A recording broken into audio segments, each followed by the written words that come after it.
does the president, we had an interesting article from Joel Pollak this morning, and I would like to ask you if the president has considered pardoning President Obama for illegally wiretapping on Trump Towers, illegally spying on U.S. citizens, and other potential crimes out there. Has he considered that? So I have not spoken to the president about that, but who I did speak to about President Obama and unmasking Michael Flynn were the men and women in this room.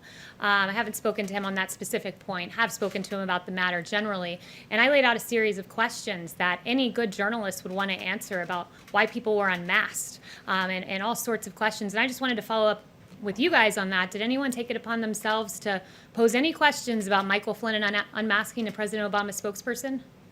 Oh, not a single journalist has posed that question. But okay. Michael Flynn's name wasn't so masked. I would like Kayleigh, to lay out a series of questions, and perhaps if I write them out in a slide format, maybe we're visual learners and you guys will follow up with journalistic curiosity. So number one, why did the Obama administration use opposition research funded by a political organization and filled with foreign dirt to surveil members of the Trump campaign?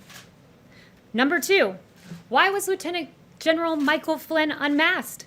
Not by the intel community entirely, but by Obama's chief of staff, by the former Vice President Joe Biden, by Susan Rice, by the Treasury Secretary. I mean, this is extraordinary. And, you know, if it were political appointees in the Trump administration, I can guarantee you I'd have questions in my inbox right now, but apparently Obama's spokesperson does not.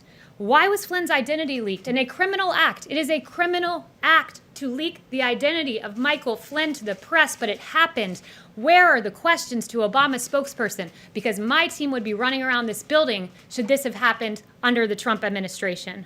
Why did the DOJ, Sally Yates, learn about the unmasking from President Obama? So much for going by the book. As Susan Rice said 3 times, thou doth protest too much, Susan Rice. And then finally, question number 5. Why did James Clapper, John Brennan, Samantha Power, and Susan Rice privately admit under oath they had no evidence of collusion while saying the opposite publicly? It's a long weekend. You guys have 3 days to follow up on those questions, and I certainly hope the next time I ask, some hands go up, because Obama's spokesperson should be asked those questions, because President Trump's spokespeople certainly would be.